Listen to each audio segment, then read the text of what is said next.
Steve Thomas and Chief of Police Mark Beckner both say there was a voice at the end of the 911 call, and that your voice was heard saying, "What did you find?" Did you speak those words? No. Even the Steins were called. Why? Why were John and Patsy not called? Well, because they were the subject of the investigation. They were the suspects at the center of this whole investigation. And it was the grand jury's job to decide whether there was probable cause to indict John and Patsy Ramsey. And they, the grand jury, thought there was. Seemingly almost random question, where were you? Did you say something when this call was made? And then you've got these strange resonances from other parts of the Ramsey case. What do I mean? Well, Burke says it's not his voice. There's a recording in the same way that paper can be a recording of someone's handwriting, right?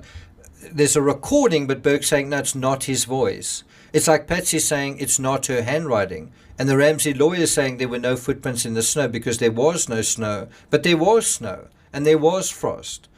And so it's a contest of narratives, isn't it? And there were actually footprints in that alley by the great John Fernie's.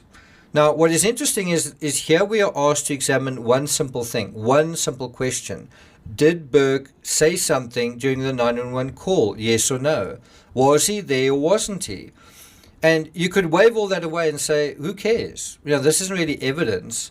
And so what if it is Burke? That doesn't make him or anyone guilty of anything. No, it doesn't.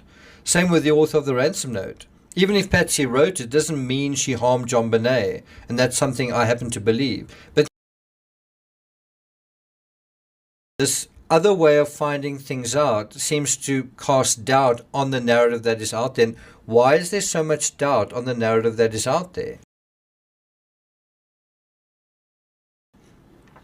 The trouble is, when there are echoes and resonances and inconsistencies, this whole business of not actually picking up the ransom note, not taking it to John, not handing it to the officer, not handling it, by their own admissions. John, Patsy, and Burke apparently not even reading it either. All of it starts to feel pretty hinky. Why? So, coming back to that question, what did Burke say to the grand jury? Well, it was about whether and when Burke was awake. Have a look at this. The Ramseys have said Burke was asleep when Patsy discovered the ransom note claiming JonBenet had been kidnapped. Testified to the grand jury in April 2001. This is so interesting. The question about whether he was awake or asleep was still in the ether.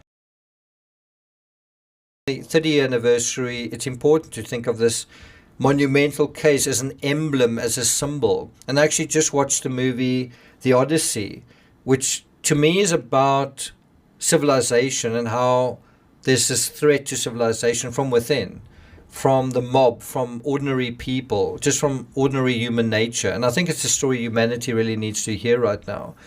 And I think the same thing applies to the Ramsey case. I think the Ramsey case is also like a canary in the coal mine. To the extent that we care about what happened to this little girl is Odysseus caring about what Athena is telling him and what he witnesses through Athena. And if we feel guilty about the Ramsey case, what happened there, if we feel uncomfortable, that's a sign that civilization is on the right track. If we don't, then civilization is crumbling before our eyes.